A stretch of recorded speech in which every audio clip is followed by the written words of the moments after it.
Series 2, Episode 3 of Dealer's Choice, and today we're joined by Sergeant Jaeger himself. Today, ladies and gentlemen, boys and girls, children of all ages, it is the Sam Razavi Show. How are you doing, sir? Hey, how's it going? Sergeant Jaeger, I like that one. Oh, that will stay.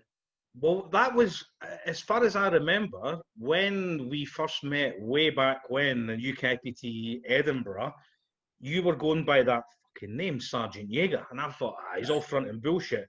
Then about 18 Jaegers later, fair play, he lives up to that. I think there was a great photo that Mickey May took I think I was on day 2 and my hands are just like over my face. I'm sure that was the aftermath of our 18 Jaeger parade. Because I think you were sat. I mean, I think it was the last official Poker Stars event I played before I started working. You were sat beside the speaker because whenever the levels went up, it was "Every Day I'm Shuffling." Oh.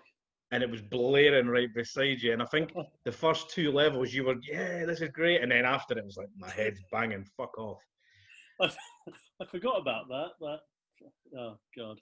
2011, 2012, I think. Yeah, I think it was 2012. I think it was after I'd won one. And I think I won that in 2012. Yeah. Yeah. Oh, how's lockdown stroke, whatever you want to call it, period been for yourself? How you been keeping? Obviously, because these days I sort of rely on Vegas for the bread and butter. And I honestly didn't think it would we go into lockdown. I thought World Series would go ahead. I think Timex was throwing out some odds on it, and I was going to pump big, if more just out of hoping. Yeah. But, I mean, it's been, it could have been worse, really. At least, been able to survive and whatnot. And it's been interesting, a bit strange, but interesting. Yeah. You've been keeping active, or just doing your own stuff? Excuse me. I don't mean the gun show. I mean like in general. Yeah, I mean, me and my brother started up a Sunday roast delivery service, and I got get my weekly exercise in the once weekly exercise in the kitchen, doing that on a Sunday. Yeah, exactly. Left, right. Just you may both. But having said that, no, I've lost quite a few. I know it doesn't look it, but I've started since the gyms have sort of been open and whatnot. My brother's come back from Mexico and he's managed to haul me down to the gym the last month, so I've lost a few pounds. Good stuff. Yeah, but other than that, yeah, it's just been the usual. The only exercise I really got was just clicking the button on the World Series online. I'm glad you said clicking the button because a ladies' man, yeah. Well, yes, connoisseur, if you will. Yeah, no, clicking the button several times nightly, and that's that's. Yes. We do like a bit of button clicking. We do. Oh, my grapes. Yeah. That's the extent of my exercise for the past. It's been fucking nearly 6-7 months, right? Yeah, hasn't it? March, January, February, end of March, start of April, I think proper lockdown came into fruition, and now we're at October, so yeah. It's been torture. I mean, mentally for me, it's not been the greatest, but I think we've all got our sort of, we don't have our problems to seek, as it were, and we've just got to check up on each other and stuff like that. But it has been an absolute minefield for a lot of people I know in the business. Because yourself, when you were traveling, when you were on the tour, you here, there, and everywhere. You can imagine it from the dealer's perspective and the floor staff. It's like you went from. Me personally, I was home for a collective around about 4 or 5 weeks out of 52 a year, and I'm now been like sitting on my hands, twiddling my thumbs, not at the same time, but it is a bit, it is hard. It's just, I pray for it to be over. Unfortunately, I think we could be in for a long haul with this. Yeah, I think it's yeah, we won't go into no into details, but yeah, I think it could be a. I was actually talking to my brother today about this, and he said, "Oh, I think, you know, we were sort of lamenting about, you know, how it was just being able to jot and play poker tournaments and blah blah." And he said, "Oh, I think Vegas will be on next year." And I actually started thinking, I don't even think it will. Yourself, you were born 1980 in Epsom to mum and dad Lindsay and Reza. Is that how you pronounce your dad's name? Yeah, Reza, or Blade as he's known, because one of my mates once called him Razor. So he said Razor, Blade, and since about 1995, he's been known as Blade. All right, Blade, how's it going? Now, you grew up in Epsom till you were 9, then you moved to Iran, the country of your father's birth. Now, let me get this right, and I think I've met your mum in Edinburgh, of all places. She's from East Kilbride. Hang on a second.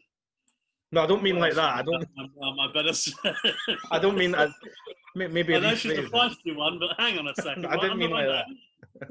I meant at the UKIPT Edinburgh, you were with her, you were talking to her. But how can a woman from East Kilbride, of all places, and a man from Iran, how did that transpire? Well, she's been asking herself the same question for 50 years. She's like, what the fuck happened there? No, I think when my mum was around 11 or 12, I think they sort of moved sort of down towards London area, and yeah, and then my dad came over with his brother to start studying in the UK. And then according to my mum, he went and started chatting her up in a bar or something, and then he'd apparently thought it was wise to take her. I think he stole her purse and started walking off, and he basically wouldn't give it back to her until she agreed to go on a date with him or something like that.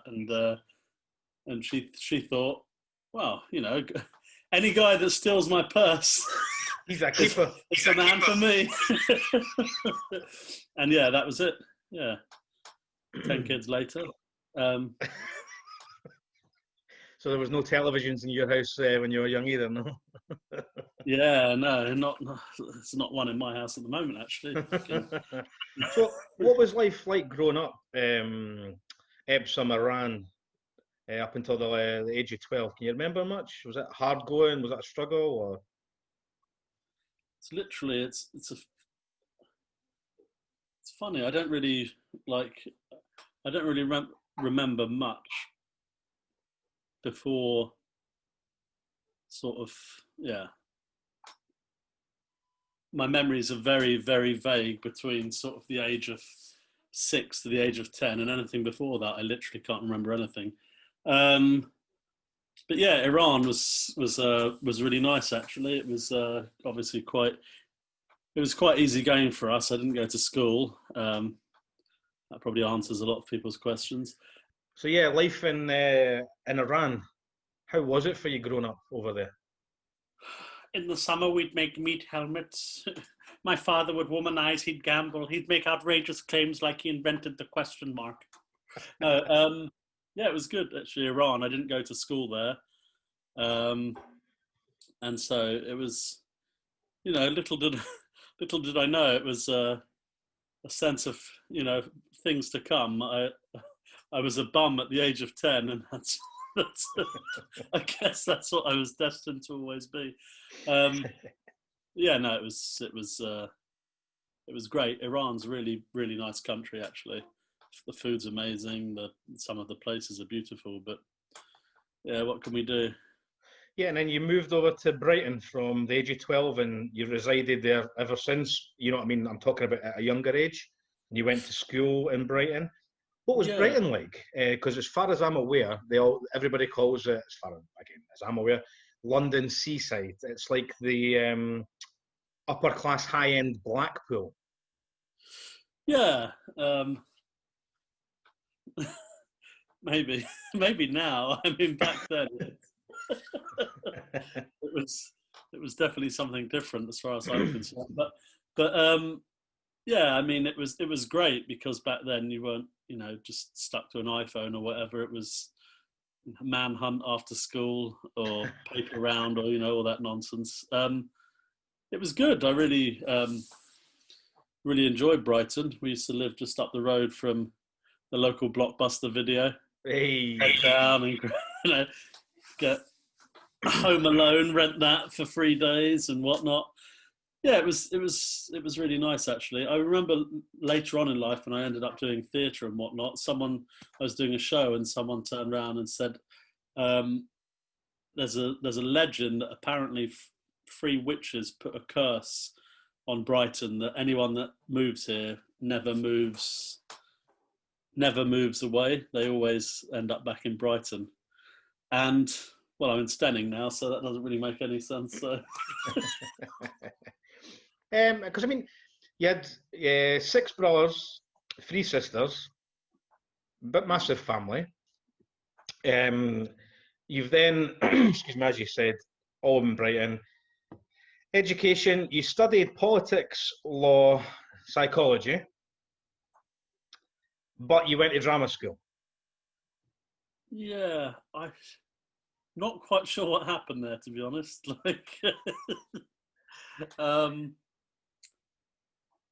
Yeah, I don't know. Yeah, I started, for whatever reason, I think the politics, I was doing psychology, law, and philosophy, I think. Philosophy.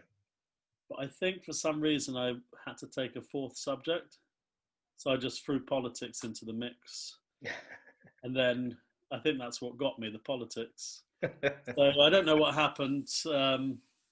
I really can't pinpoint what happened, but I decided I wanted to do drama. So I dropped out of college, went there again. I did drama, law again, and philosophy. And then I started basically bunking off all the classes apart from drama. And then they were like, yeah, you can't do that, basically, piss off, So yeah. Excuse me. But you made a good go of it. You toured 3 years in Germany, 2 years in Italy, producing and directing. Yeah, I sort of hustled my way into that one because eventually I went to drama school. So out of college, when I dropped out, I went and worked at my uncle's restaurant, and I went to a drama school in Brighton. And when I came straight out of that, within a couple of months, I got a 1-year tour of Germany, touring schools basically. Still get shivers down my spine when I think about it. Screaming kids at 8 o'clock in the morning, unloading the set 6 o'clock in the morning in 2 foot of snow. Jesus. But yeah, through them, I got a job in as an actor in Italy, doing the same sort of thing. But the director was a bit of an alcoholic, so we'd sort of turn up, and the rehearsals were in London, and I was coming up from Brighton to rehearse. And I'd always get up for the rehearsals, and we'd rehearse in London, then take the show to Italy. And then we get a message from her saying, yeah, just run the lines today and whatever. So long story short, when we got to Italy, the show wasn't as prepared as it should have been. So at the end of the tour, it was like a 3-month tour. We're having a farewell dinner with the director of the company, and she said, oh, do any of you know of any theatre companies in the UK, because I'm thinking of potentially getting another theatre company. So I was like, here's an opportunity. So I said, yeah, I've got one, and I've done a few shows. She said, oh really? I said, yeah. Know it inside out. So she said, oh, send me some stuff. I was like, fuck's sake. I got back to England, set up a company, and did some letter-headed nonsense, and I ended up getting the contract for about 3 years, which was, when I look back, it's not bad for, I think I was 23 at the time, and then just managed to get this contract just reminded me. I think it was just when I started playing poker as well. So they phoned me up and said, right, we want you to come and sign the contract for the first tour. We'll send you the flight details. What it was early flight in the morning to Milan. Pick me up, I go, have lunch, sign the contract, then get a flight back to England the same day. So I've been up playing poker the whole night, mainly because I was like, I used to hate, I had this fear of not making, if I had an early flight, this fear of not getting up in time. So I stayed up all night. Flight was from Gatwick, so I went, jumped on the coach, thought, lovely, lovely. Sat in the back, fell asleep, and I'm woken to this tap, tap, tap. It's the driver. He said, we're here. I said, where? He said, Cambridge. I was like, oh, okay. So I'd done the whole, I think it was 5 or 6 hours, spent it on the coach. There was no iPhones or anything, so I had to make up some nonsense about my car breaking down. And yeah, we saved the contract. I did that for 2 or 3 years. And yeah, it was fun. It was a great way to see Italy. Italy's amazing. It's a really nice country. I've been a few times myself. But if you were working, I mean, was it busy? Did you have enough time to go and explore as well as do your acting sort of career at that stage? What you mean, like on these particular jobs, or? Yes, yeah, when you were over there. Yeah. Oh no, it was great because so what would happen is because it was a theatre and education thing, it was always 90% of the time it was one show a day, and it was in the morning. So and the beauty of it was the tour was 3 months, and we'd probably spend a maximum of 2 days in the same town. So you go to a new town every day. You get up, do the show at 9, pack up, pack away. We'd usually go and have lunch together, and then got the whole day to do whatever you want. And it was usually spent looking for internet cafes that I could play on William Hill, but that's Did you were these shows, were they in English or were they in German and Italian or? Yeah, so it was in La mia madre sempre mi disse non parla con stranieri, mamma mia. No, it was all in English. It's really it's like a device for making money for the theatre company, but basically it's like entertainment and a chance for students to sort of learn English. But basically it was always especially in Italy, not so much. The Germans took it very seriously. In Italy, it was literally, the kids can go and fucking sit down for an hour or two. We'll go and have a fag, and they didn't care. They didn't care what went on.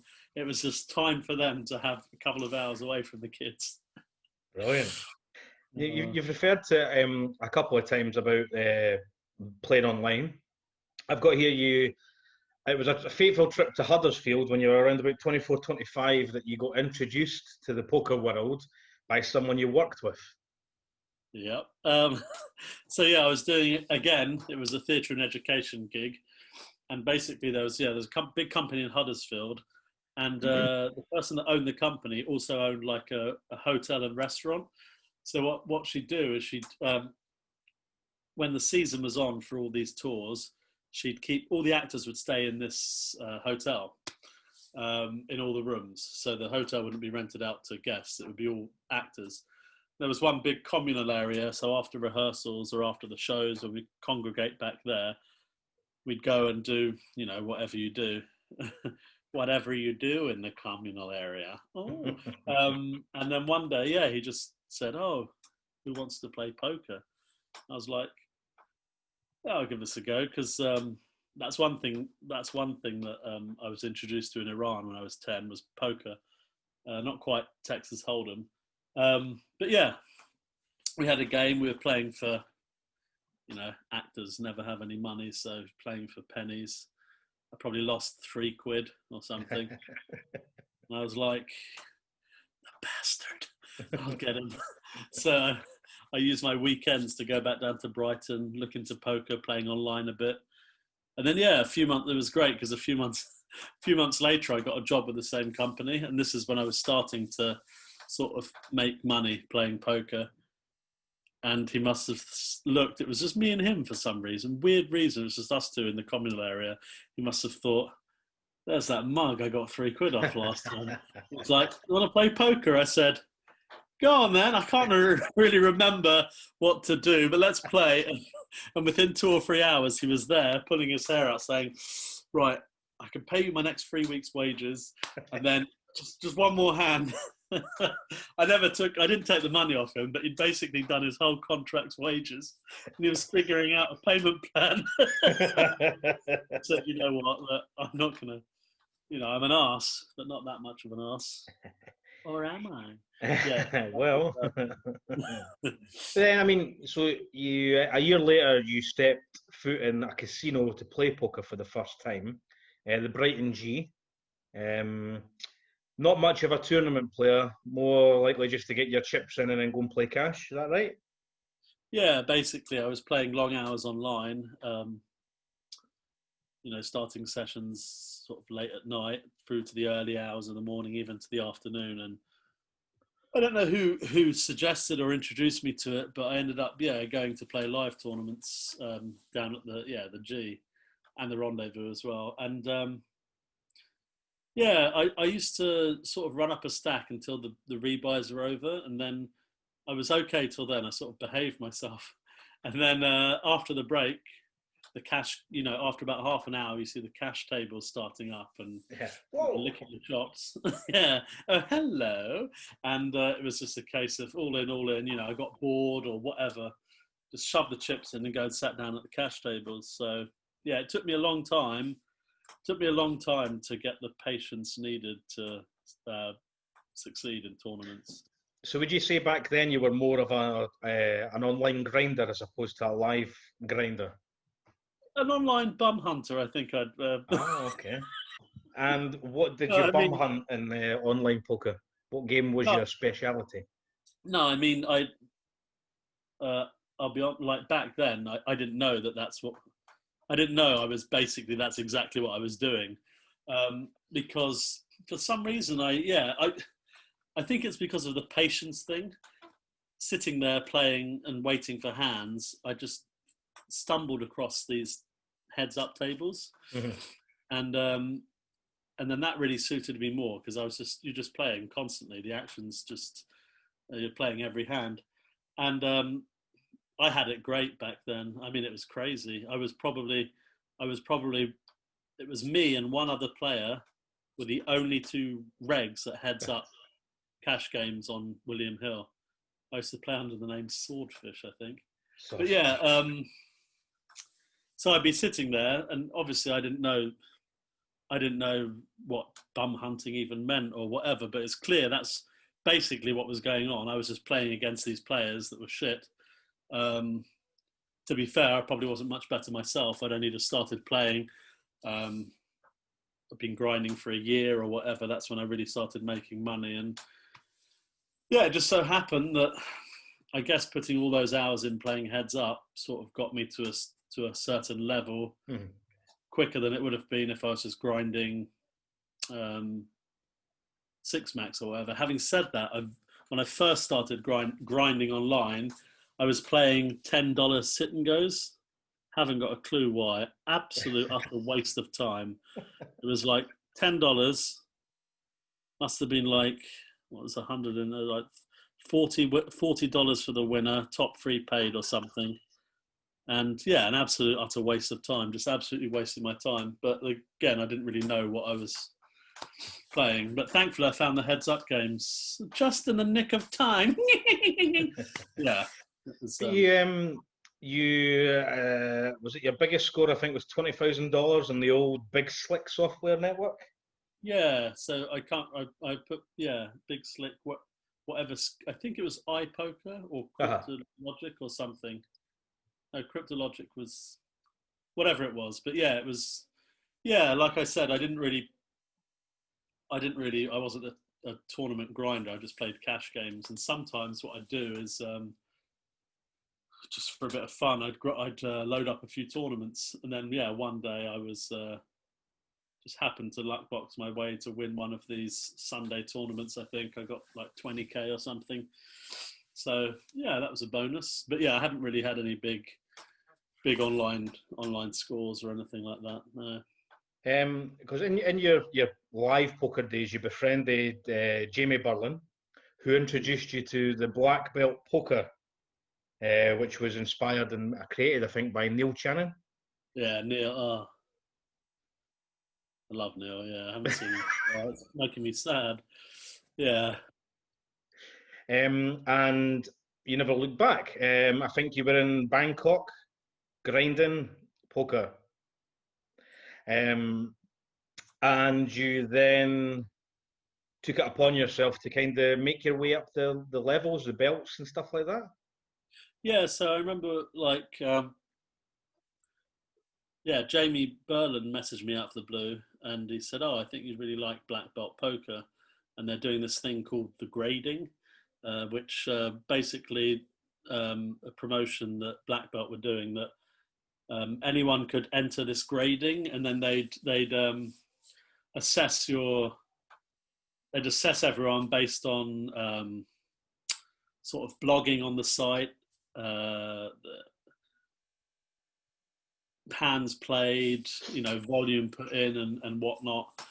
And at the time it was iPoker or Cryptologic, whatever it was. And I knew at the time it was me, one of my friends, and my brother. We were the biggest winners on the network, and we were only playing quite small. So I was like, if they're looking for someone to put in volume, I was like, I've got this locked up. This is just like the winner of this grading. They'd choose 2 people to go to Australia, flights paid, main event.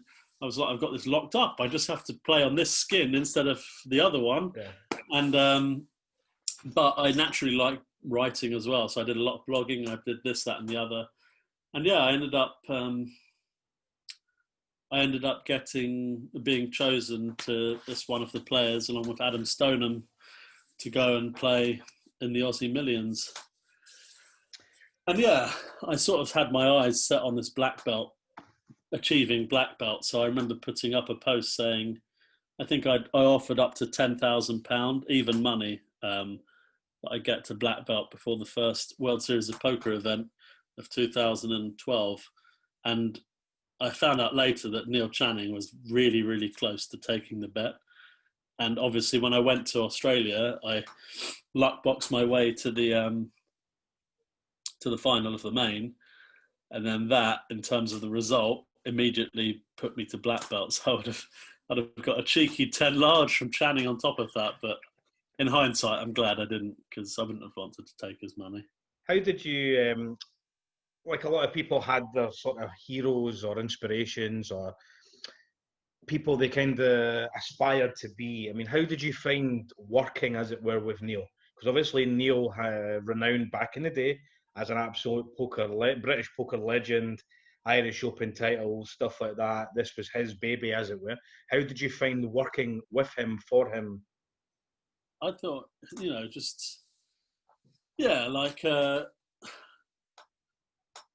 Neil was just a lovely guy, really. He's just so down to earth, humble. It was just amazing. I think we got really quite close.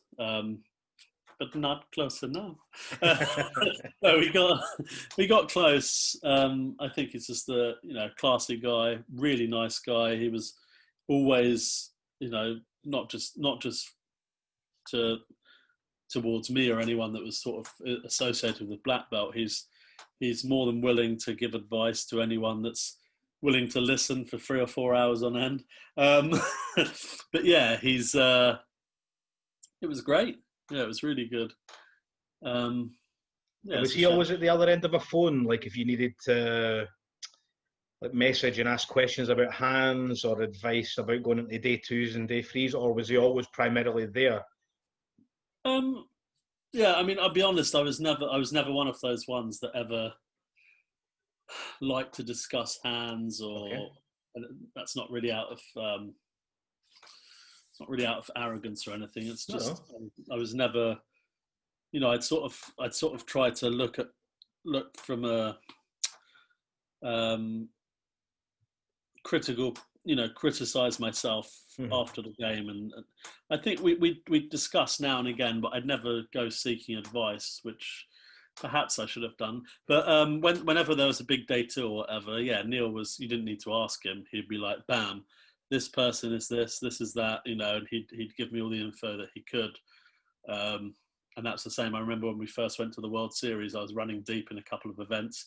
I'd look up, Neil's on the rail. Come here.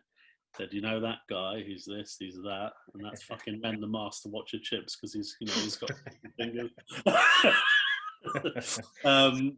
Yeah, it was great. Yeah. Did you feel that was beneficial to you? I mean, we had Ludo on last week who, if anybody ever asked him for hints and tips, I've got so-and-so on my left, he didn't really like giving advice because the way he's seen it was that player might play completely different against him than he would to you. So he didn't really give advice there because it was a case of, well, I could be giving you the wrong advice and I don't want to do that. Did you feel it beneficial that way, or? Yeah, I mean, I definitely think that a lot of my decisions, playing live, a lot of my decisions most of them come from gut instinct. They really do, and I know there are players that say that thing doesn't really exist. It's all about numbers and blah blah blah. But a lot of my success, or if you can call it success, has come from gut instinct. But I would always welcome the odd bit of history on the player that I definitely wouldn't see myself adjusting my way based on what was given to me. But having said that, with just like Ludo said, he didn't like to. I sort of felt the same when people would ask me advice. Oh, well, I've got this guy. What do you think? And I'm like, well, I don't want to say, because if you suddenly say, well, I've 6-bet jam 3-5 offsuit, like you told me, and it didn't work out, I feel guilty. Yeah, because people might play different against you than they would that person. Yeah, but I would give, if they wanted some, I'd give them my opinion, but I'd say, always remember, it's a different day. Who knows, what people have woken up to that morning. Yeah, true. Now, the first live cash I've got here was 2009, according to the Hendon Mob, 15th in the deep stack in Vegas for $1,700. Sorry, that was 2009 July. Then we jump a year for significant scores. We had, and I've highlighted this, the UKIPT Dublin, September 2010. You came 23rd for 1.6k euro. In between this and your next significant one, a few cashes in Macau. We'll get to Macau in a minute because this is significant in all this, in the East, as it were. January 2011, you alluded it to yourself, the Aussie Millions main event final table. You came 6th for $225,000 Australian. What was that like? It was like 150 sterling. No, that was just a crazy experience, really, because, like I said, I didn't have the patience. When you were mentioning that first cash, I remember that greatly, because it used to tilt the shit out of me, because I like running deep. That's one thing I didn't want to do. I could see all those top heavy prizes, and you run deep and you're so close to, big money. I still remember that was 50,000 up top, or 75,000. And I'm like, it came 14th or 17th, something like that.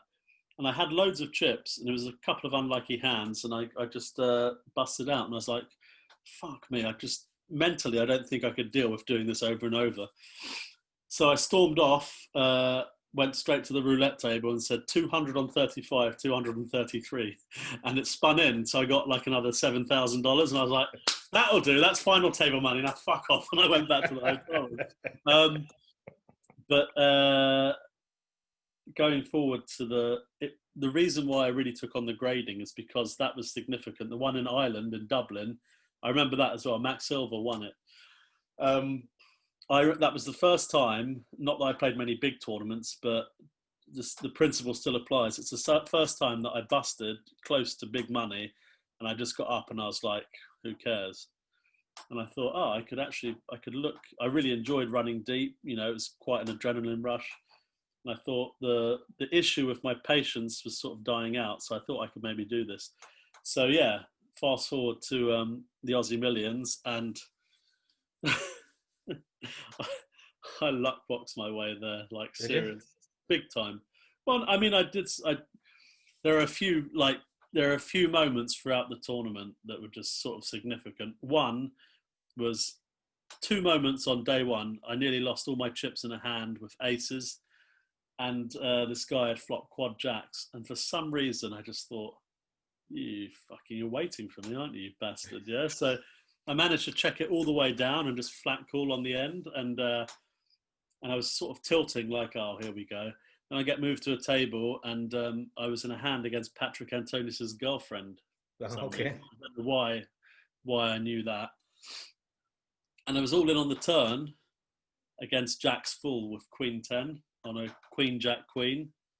And I spiked a 10 on the river, so that kept me in as well. Then we're approaching the end of like day X, and the next day was going to be the bubble looming. And I had this really weird hand. This guy raises, it folds to me, and I shove with King Queen. And he says, how many big blinds is that? I was like, okay. It's like X amount, whatever it was. And he said, cool. And so I flipped over my cards, and he said, oh, wait. Wait, mate. I said cool as in, oh, that's cool. I didn't say cool as in cool the bet. So just let me think about this for a minute, yeah? And he says, listen, mate, I'm really sorry. You know, I've seen your cards, so I've got to call you. So I was like, okay, well, fucking whatever. And he's got ace X with the diamonds, and it comes diamond, rag, and I'm getting up, and it just goes, bam, offsuit king on the river. And I was like, okay, that might be some karma, collect the chips. Yeah. And then I basically piled in 50 bigs from the small against Howard Lederer. I had threes, and he had ace king. And I faded the lot, and he just sort of stood up. I was like, go professor that shit right now. Get out of here. So you call yourself the professor? You analyze that. That's a pair of frees, my friend. And so that just, getting to that final table, especially after I'd, seen the Aussie Millions final tables before, and like the World Series. I really grew up with Mike Sexton. Yeah. Bless him. And to actually make a final table like that, and then to have Patrick Antonius on the final as well, Chris Moorman, I was like, Jesus, I'm gonna have to pretend that I know how to play here. It was an amazing experience, really. It was it's a shame that I couldn't run a bit better on that one, because it was crazy money. Like from 6 was 225k, and the winner took like 2 million. So I've got your Jeff Rossiter, James Keys was there, Moorman, as you said, Patrick Antonius, Sorrel Mizzy. Yeah, it was quite a interesting lineup, and then you, obviously. How many days was that? Was it like a 5-day event, or? I think it was. How did you adjust? Because obviously, from going to someone who didn't like tournaments to doing a 5-day event, maybe 12, 13 hours a day, how was this the influence of Blackbelt, the people around Blackbelt like Neil and that helped you, or was it just a thing that you think, actually, I could be good at this, I need to get my head down and focus? Yeah, I mean, it's not like I was, I'd already, so 2011, how old was I then? No, 2011. Yeah, I'd been 31. I think I'd already been playing and making a living for about 4 or 5 years already. Mm-hmm. So I definitely sort of knew the game. But I think the one big thing I realised is because I'm just was a cash game grinder online, and then I see like these tournaments, people are paying $10,000 to enter, and I'm looking like the World Poker Tour and whatnot, and I'm thinking, wow, like these people must know poker on this otherworldly level that I don't really know about yet. And then I got there and I was like, how the fuck did you find $10,000 to put into this?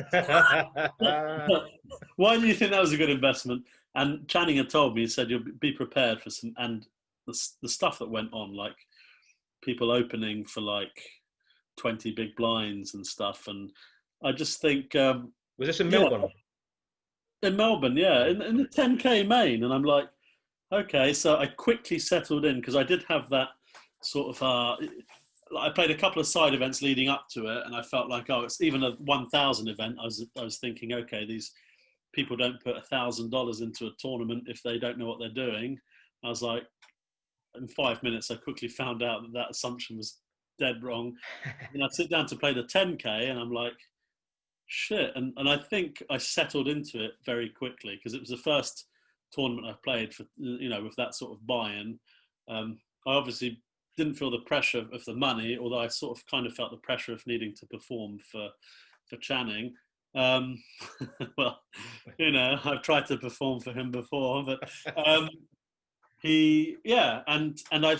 just feel like it wasn't what I was expecting it to be, and I just thought, I can, if I just play my normal game, and I might get somewhere. I took every day at a time, and then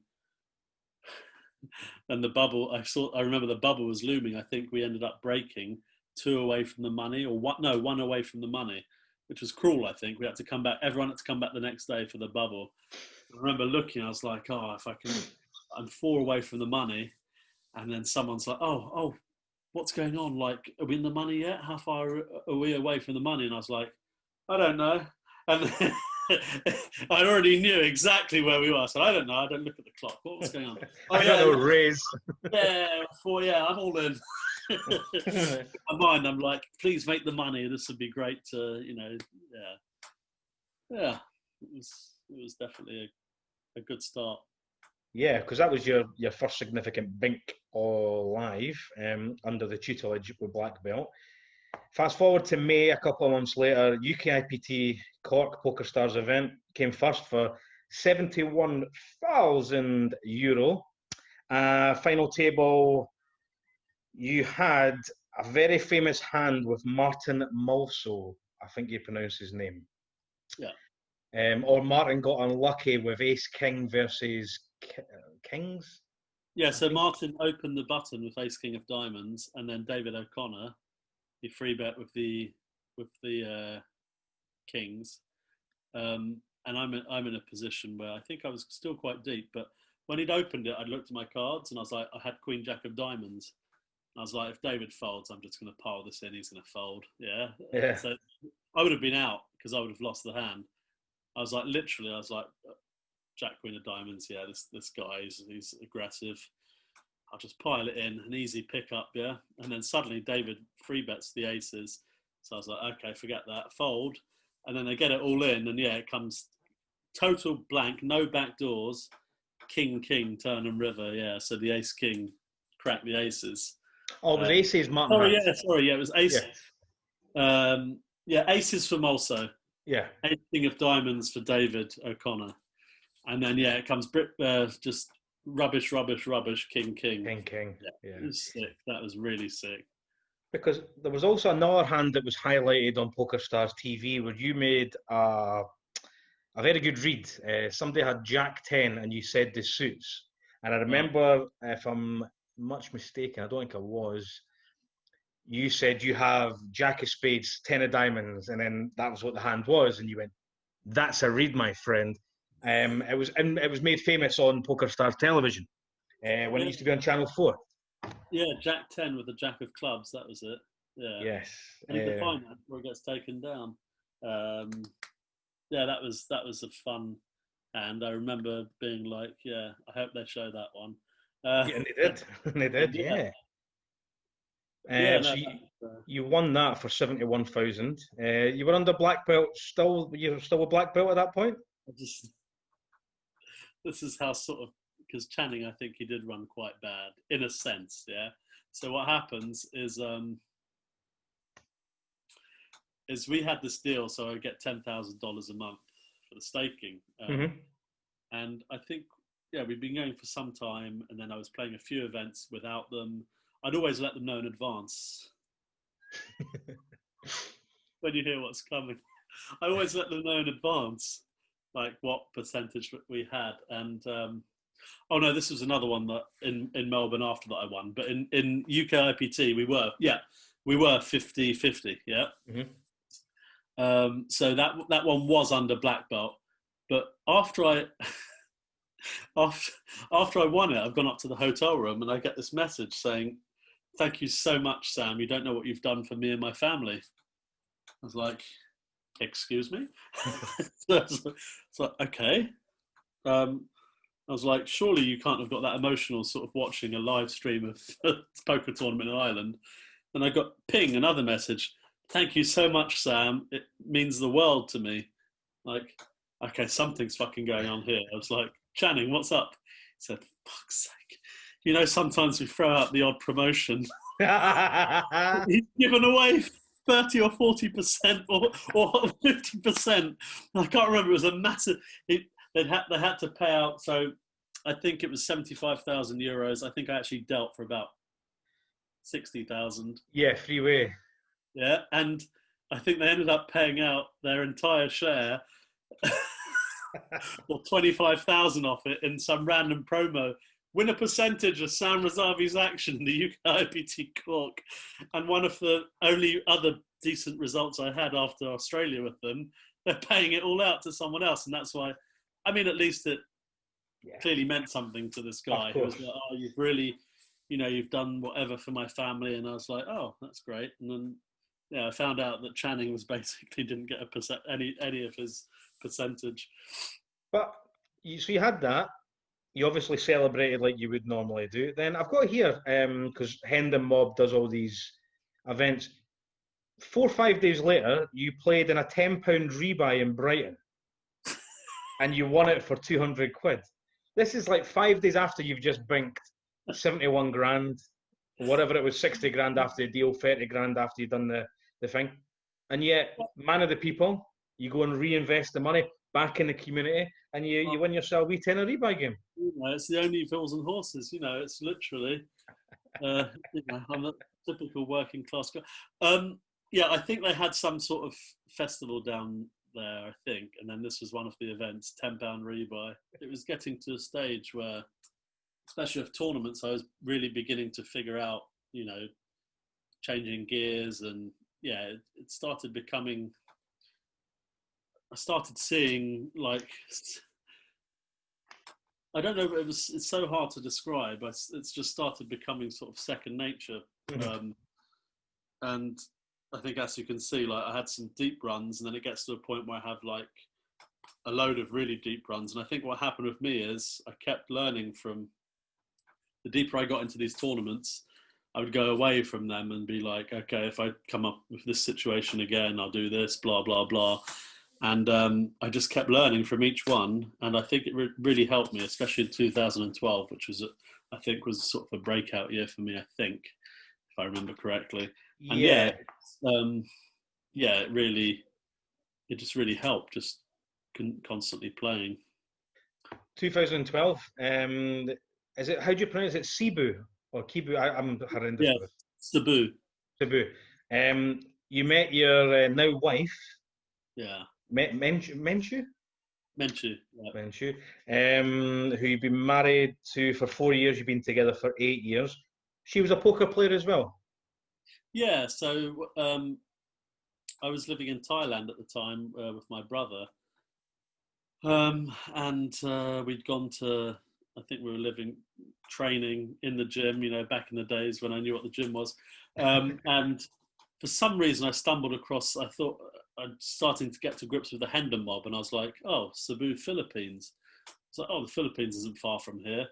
And I always had this thing in my mind. I was scared of going to the Philippines because I thought I'd be arrested and be charged with being a paedophile or something. I was quite ignorant. I just thought, just the fact that I'm in the Philippines, I was very wary of it. People would be like, oh, he's going to the Philippines because he's a fucking pervert or whatever, you know. Obviously, I'm a bit more educated these days, you know, but I was only young back then. I see these things on the TV, but I was like, okay, I'll go and check it out. And yeah, I just get put on this table, first event, and then I hear this girl sort of quite loud, you know, turn around, and I was like, oh, yeah. Oh, suit you, sir. That's a bit of me. That's a bit of me.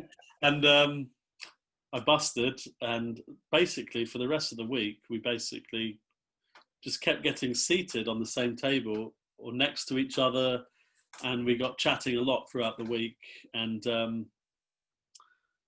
a lot of things happened. On day 3 of that tournament, there was an earthquake, and the chips start shaking on the table, and we sort of had to go out and then come back. And then I ended up chopping that main event. $44,000. Yeah, it was the most ridiculous. It was over in one hand of heads up. So it was a guy that I just met on that week. We got quite close. He's a lovely guy from Singapore. And then we were on the final table. We get heads up. We said, do you want to chop? We chopped it right down the middle. And then the very first hand, I make a flush. And it's a paired board. There's like 2 8s on the board and a 6. And we get it all in. I've got the flush. He's just got 2 pair, you know, 6 and 2 8s. And he spikes us another 8 on the river to basically win. I would have won it, but then he left me with like 1 big, and that was it. So yeah, I was glad I'd done the deal, obviously. So yeah, we chopped that. That was another decent night. I was introduced to the delights of I was introduced to the Hi. Hello, Jäger. Guten Tag. I was introduced to the delights of tequila rosé that night, and I just remember downing an entire bottle because it's very easy. It goes down very easy. Tequila rosé. It's not like strong. I don't know if you've. Yeah, it's definitely not like tequila. It's tequila. It's really nice. But I did a whole bottle in one, and then I remember I was due to fly out the next day with another guy that I'd met, Stevie Moon. He was a character. Wow. And obviously after that, after stumbling into the hotel at 7 o'clock in the morning, I wake up. There's a phone call. Hello, mate. Yeah, we were meant to get the flight 3 hours ago. I said, yeah. So we ended up staying in Cebu for a night or 2. I met Menchu again. And then, I think that was it, really. I started sort of planning my tournaments around Asia in the vicinity of the Philippines. So I was like, oh, Menchu, I'm in the Philippines again for some reason. Do you want to meet up for a drink? And I harassed her for a good year before she gave in, before she folded, before she succumbed. But yeah, she I didn't realize she was actually Filipino at first. She's she's half Spanish, but she lived in America for 6 years, I think. Mm-hmm. And she used to grind the cash games at the Commerce and the Bike. So she was a cash game player, but since she met me, she sort of moved over to, she loves a bit of PLO and some open-faced Chinese pineapple and those games. So well, yeah, the good games, eh? Yep. Yeah. That year also, Melbourne, the Australian-New Zealand poker tour, you came first for $339,000 dues. Were you still with Blackbelt at this stage? I think you may have alluded to something here. And I felt I was like, it was sort of coming to an end. And I remember getting a message. Oh, just checking. Did Blackbelt have a percentage in this one? And I was like, no, there wasn't any arrangement. And I don't know. I think Channing was fine with it. I don't know if I should say or not whether he. Yeah, I think he basically turned around and said good. Because of he said fucking take it and keep it for yourself in a polite way, like because of how relations had, with the other people in Blackbelt, I guess. But Babis got a cheeky one out of that. Babis Lapis, is that right? Yeah, he was my sort of tournament buddy on the circuit, and in the Vegas previous, we were swapping 10% in everything, and none of us were running particularly deep. And then I wake up one day really late, and I said, "Oh, Babis sends me a picture of his stack in the PLO, one PLO event." I was like, "Oh, for fuck's sake!" And he said, "Oh, don't worry, we were swapping 10 anyway. Just swap 10 if you want." And I was like, "Oh, okay, if that's all right." And then he cashed for 100k. Mm-hmm. So he sort of got me out of it. Not that it's out of it; it's only like 10k. But basically, it was the difference between winning or losing that trip. So then, fast forward to Melbourne, and I only really got there out of luck because I was in Mauritius playing a tournament, and I missed the flight. Well, I didn't miss the flight; it was overbooked. If I didn't make that flight, that specific flight, I wouldn't have made it to the tournament.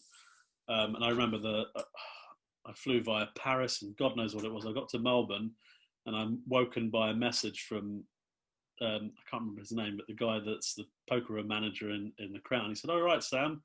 Because I think you remember, the service is amazing. Like they remember you from the Aussie Millions, whatever. He said, "Yeah, you're blinding out in this tournament. Are you coming down to play?" And so I'd sit down, like just jet lagged, everything. I've lost a third of my stack. And then I get a message from Babis. "Oh, is it too late to get 10%? And I said, "Yeah, well, you can have it if you want, but I'm warning you now, I'm probably going to be out in the next couple of hours. I'm knackered." He said, No. Just let me take 10. I was like, "Yeah, okay, yeah, whatever." And obviously then I go on to scoop the whole thing. That was one time I felt good, like actually shipping over his, like, however much it was, 30k or something, because returning the favour, it's I mean, if you believe in karma, you could say that was karma because he allowed you to get the percentage when he had chunks in the PLO. Exactly. Yeah. And you then turn around and you're honest with him and you still gave him it. And a lot of people are superstitious. I'm one of them. Maybe if you didn't give him that 10%, you may have lost a flip and busted straight away. And exactly. Yeah. So and no, exactly. And that was it was something. I do believe in a few things. I'll tell you just one quick story. But before I went to play the Aussie Millions main event, my brother Eb, who used to grind a lot as well, he said, "Sam, whatever you do," before I got on the flight, he said, "Whatever you do, don't fold King 10 suited." It's his favourite hand, yeah? Looking back on the live stream of the Aussie Millions, the main, I folded King 10 of clubs in a hand that I would have made a full house against the nut straight of I can't remember his name, but he's like a businessman. I don't know why Randy or whatever. Was this the one in 2011? Yeah. So he's I don't think he's a professional player, but he's a Randy Dorfman. Yeah, he's a businessman. He's and not afraid to mix it up. Definitely wouldn't have folded to the all-in. That would have given me a ton of chips. Although, having said that, Mormon picked up jacks and he folded pre-flop and he would have made jacks full. So I might have played out differently. But long story short, I end up heads up in the ANZPT. Yeah. And I'm against this lovely guy who's only playing it because he had played a satellite into it to get practice because he'd won a seat to the Aussie Millions at the beginning of 2013. And I was like, we were just about to discuss a deal. Keith Walker. Keith, yeah, he was a lovely guy. And we were literally about to discuss a deal, and the dealer deals. I look down, I'm like, oh shit, it's King 10 of spades.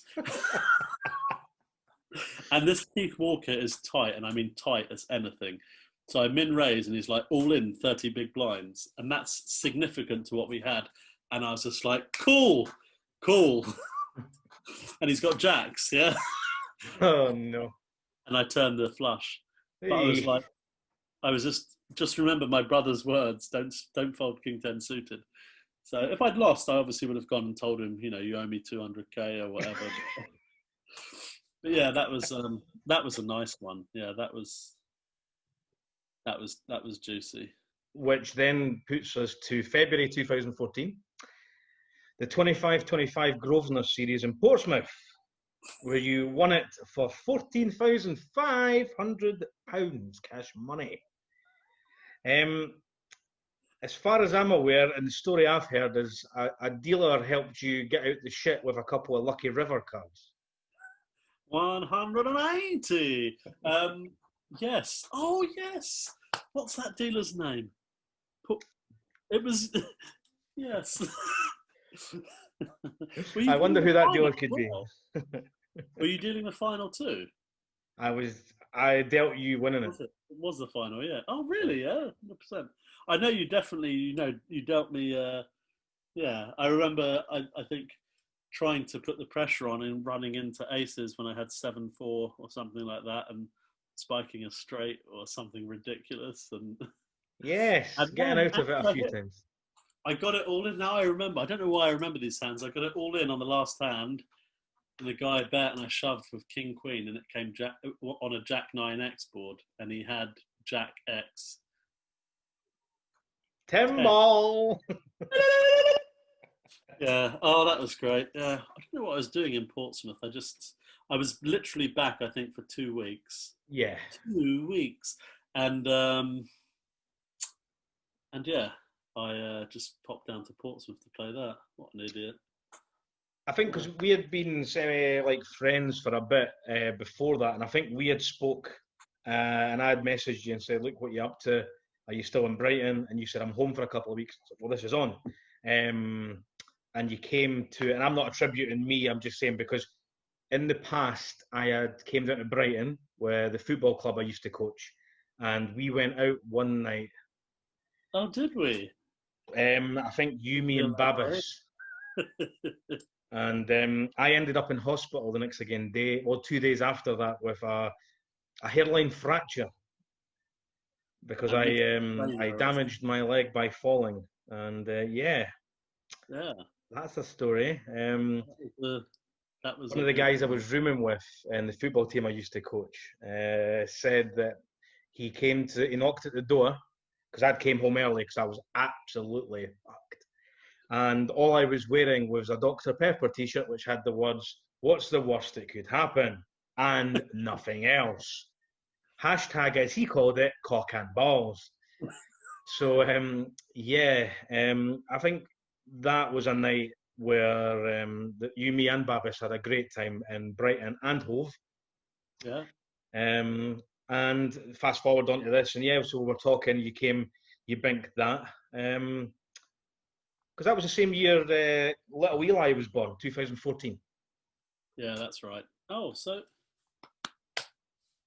was that event was in February, was it? February 2014, Portsmouth, yeah. What the hell was I doing in England 2 months before he was born? That I can't tell you.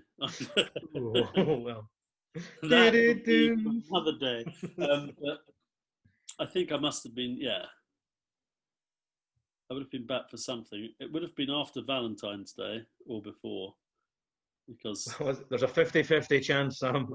It either is or it isn't. I really can't. I can't imagine why I was back, but yeah. Eli was born, and I've been I've been under his leadership ever since. His tutelage. And did he have a big influence on your poker career, as in not hand histories and stuff like that, but did you have to take a step back then, you and Menchu looking after him? And obviously I know you're a stepfather to Jordan, Menchu's other little girl. Yeah, it was definitely obviously obviously, especially in the first year or two, I took a big step back from playing live events, and actually the first time I tried to play an event was the UK IPT Isle of Man, and actually that was a few months after he was born, so I was going to pick and choose a few events of the year, and I think he was 3 or 4 months old. I fly back from the Philippines, get a flight the next morning to the Isle of Man, get to the hotel, I wake up, I get on the laptop, I get a message from Ventures saying Eli's in hospital, he's got pneumonia. I was like, oh shit. So I book a flight, and the next morning I get a flight back to England and then fly straight back to the Philippines. That was scary, yeah. That wasn't nice. But yeah, I definitely took a step back. I was lucky enough to win a few back-to-back titles on the APT, and I gave up. I pretty much surrendered a fifth one by stupidity, really. I could have just gone and played, but I just didn't, because I was just like, family man. Yeah, trying to look towards the future and do something a bit respectable. It's so hard to again, I don't want to complain, but it's hard to get back into sort of normal life. Well, I mean, you say that, but I mean, I've got here another one of the standout ones. August 2016, APT came second in Manila for $73,000. So, I mean, taking time off, it might have done the world a good. And then advanced 2 years from that, another one that stands out is second in the Millie Maker in the WSOP for $723,000. This stands out for me for a couple of reasons. The players you played against, you had Joe McKeon, he came third. Joe famously won the World Series a few years before that. Barney Boatman came seventh in that event. Also, it stands out for me because I was talking to you online during this tournament, and you got to the final table, and a good friend of mine who's been on the show, Sean Little, was the floor, and he was calling the cards and doing the commentary, and he kept on pronouncing your name wrong. And I'm fucking messaging him like, it's Sam Razavi, because he was calling you something fucking different. Now, we had him on the show last season, and he says that's another thing that sticks out. He goes, every time I fucking said Sam's name, you were messaging, because on the live stream, I was getting it fucking wrong. And I was like, oh, right. And he goes, no, but I appreciate that, because, you know, he obviously doesn't want to offend or cause any, like, controversy. And I was like, Sam doesn't fucking worry. Don't worry about that, but this is what it is. I'll see you later. It's all right. Yeah, motherfucker. But yeah, I mean, that was a massive one. Now, I know the money is amazing, but knowing you as a person, just finishing second, the title would have meant the absolute world. I mean, stop me if I'm wrong. Yeah, I mean, there's the one time I probably nearly cried after the tournament, and to say that you've nearly cried after you're going to collect $750,000 is ridiculous. But I was just like, that would have been, you know, the sit and go pit in Vegas is just the most delicious thing ever. Yeah, and I've said to myself, my all-time goal is to win a bracelet. Once I've won that, I was like, the only place you'll find me between the end of May and the beginning of July is a sit and go pit. You won't see me grinding any more of these fucking events. I'll be in the sit and go pit. I can finish when I want. I can eat dinner at a respectable time. But yeah, it was a killer, really. It was. How many days was that event, Sam?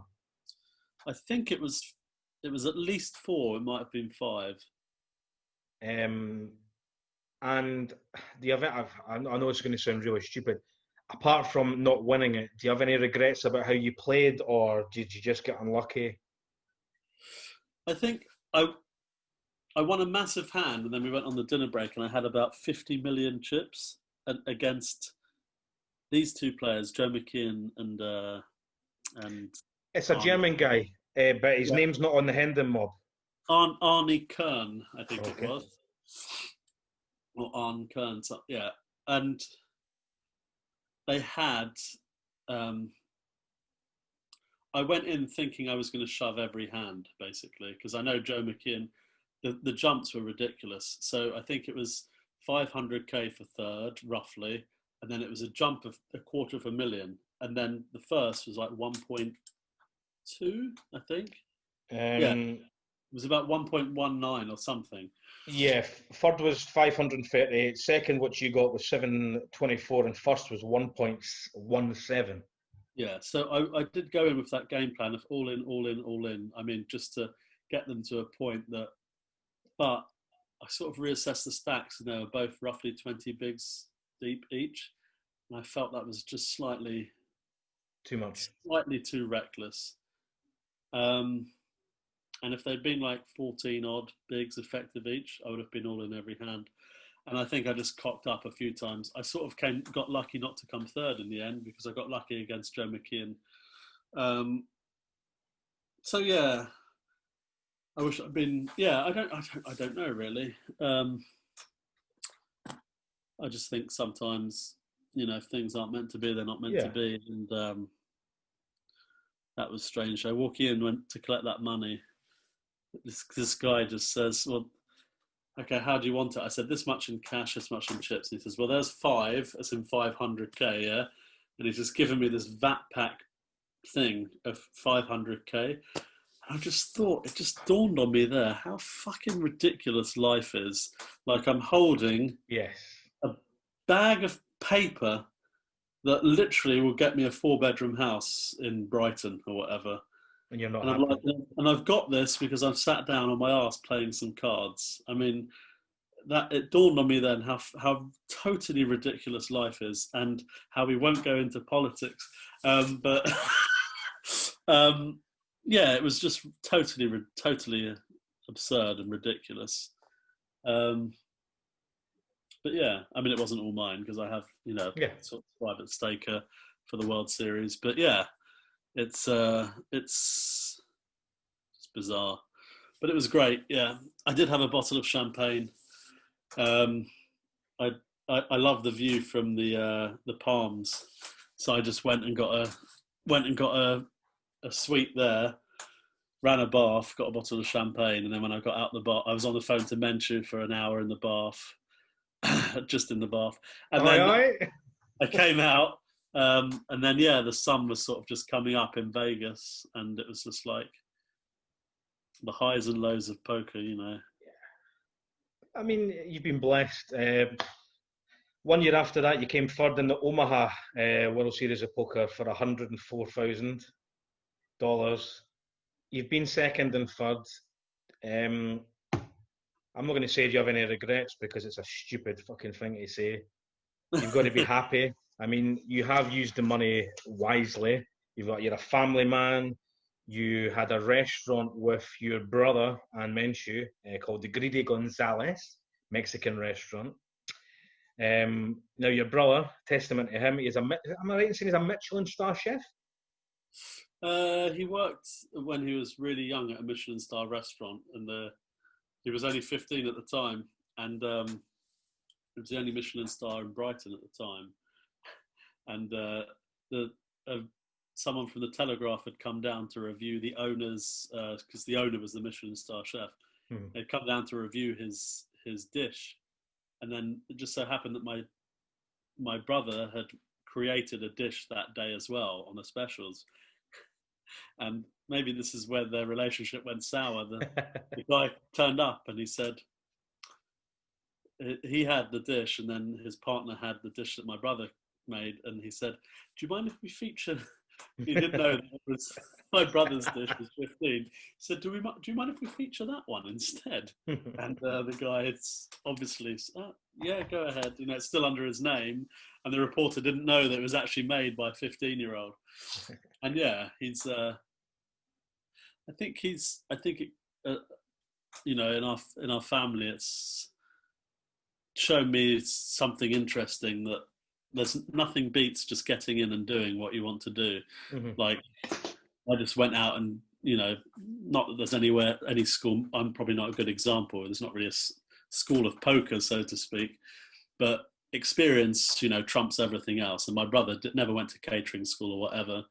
He found his way, you know, cooking at the Grand Hotel, working Michelin star restaurant. He's cooked for the Prime Minister, you know, Ralph Fiennes, Joan Collins, and really from scratch, from nothing.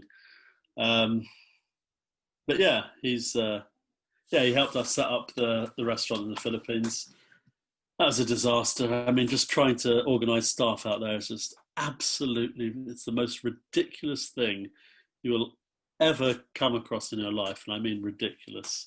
I saw a status update from it reminded me of Greedy Gonzalez the other day, and it showed a few things, and one of them was, you know, the air conditioning wasn't working, and we called out for someone to come and clean it, and he never turned up, and we literally got a new air conditioning unit, cleaned it, fixed it, whatever. 6 weeks later, this guy turns up, literally, and says, "I've come to clean the air conditioning." I said, "Well, who are you?" Like, he said, "Oh no, you are." And I'm like, "Are you fucking serious? You've literally turned up 6 weeks later, like it's nothing. Hey guys, how's it going?" And that was the sort of shit we had to put up with. It's just ridiculous. Oh, ridiculous. Then you packed up, you came back to Brighton. You starred in Taken Sides, a World War II drama at the theatre. You won the Best Actor and the Best Actor awards in the Brighton Awards for your part. And I think you shared that award. Yeah, it was joint award with the with David, the guy that was playing the other. We both played the two main roles, and yeah. Oh, that was a great. Yeah, it was great to be back on stage. Yeah, I mean, you've also starred in a film called, is it Please Marriage? Is that correct? Pleasure Marriage. Pleasure Marriage, and that won the Best Film Hawaii Awards as well. Going forward from here on in, obviously you've mentioned it yourself. You and your brother do the delivery for the roast dinners on a Sunday. What's next for Sam Razavi? Say, for instance, lockdown, quarantine, corona gets the fuck, and we're starting fresh, we're back to normal. In the poker community, what's next for you in the poker world? On the poker world, I was about to say, I'm going to fucking move up to Scotland and live with you. Save me a chair, would you? Hey, it's snowing all night. Anyway, you can chop that out. Oh yeah, I would. I don't know, actually. Like, I've been thinking recently whether I need to start learning how to play online properly. I've always been religiously against these heads-up display, all these tools that people use, because it's just, I mean, to each their own. But it's like, I like to feel like I don't know. I don't know how I'd feel if I actually use them. I've always felt it's almost like cheating. I mean, the poker world, in all honesty, is not. There aren't a lot of great characters in it. There are many that you think are great, and I mean, just wait till you see what I get up to once we log off here. I mean, that's all you need to see. But no, really, there's just a lot of scumbaggery involved, to be honest, and won't go too deep into it. But it's I've learned one thing poker has taught me is just learn not to trust anyone. Although I still trust a few people, yourself being one of them. But yeah, I've never been into all this, heads-up display nonsense. I just feel like it would give me no kick to think that I've won a tournament because I've got all this info on a player. So I don't know. I think I might look into grinding online. I definitely enjoy. I can't get away from cooking. That's why we set up this Sunday roast thing, because I just get a buzz I loved working under pressure. So it's nice to be able to do that just one day a week. I wouldn't commit to doing, being in a kitchen 5 days a week. That would be I'd go downhill very quickly. So yeah, I don't have a clue, to be honest. Just taking it one day at a time. Yeah, another thing I've been thinking of is sort of getting into. I mean, I'm good thing I did recently, actually. They're doing. I don't know if you've heard of the Poker Sports League in India. That went. I've seen you've been doing a lot of commentary and stuff. Yeah, so I've got a sort of a gig doing that, and there's a few other opportunities that have come up out of India where they're doing the same thing. So it's quite a cool concept. They live stream it, and then they actually have all the players. They live stream them themselves. So all the players that are playing the game can actually see, like, in place of the avatar, it's actually the player themselves, like in real time watching. Yes. And they have banter, and you can sort of get reads off them and whatnot. So that's an opportunity that's cropped up. And on the back of that, I've been sort of thinking about maybe for a laugh, sort of streaming some retro games like Mario Kart and all that nonsense, just for shits and giggles. An excuse to play old games, basically. Yeah, so just basically need to get back to the norm, and if that's ever possible for anyone, and just get back to the grind, as it were. But who knows what's around the corner?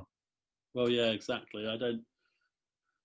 There doesn't seem to be much end in sight to this, but I hold out hope that there's a better world on the other side of it, and not there's been illusions of alluding to a lot of reasons and whatnot, but it would be nice that regardless of everything, if at the end of it we come out of it having a greater appreciation for things that we take for granted, and greater appreciation for life. Yeah, we can but hope, Sam. We can but hope. If nothing else, we've got hope, and that's the last thing it leaves you, I've been told. So, anywho, on that somber note. Anyway, Sam, it has been an absolute pleasure chatting with you. I won't take up much of your time because we have chatted for ages. I know you're a busy man, and you take care, and hopefully I will see you at a bar somewhere sometime soon. It'd be a pleasure. Yeah. Cheers, mate. Thanks. Take care, bro. Thanks for your time. Thank you.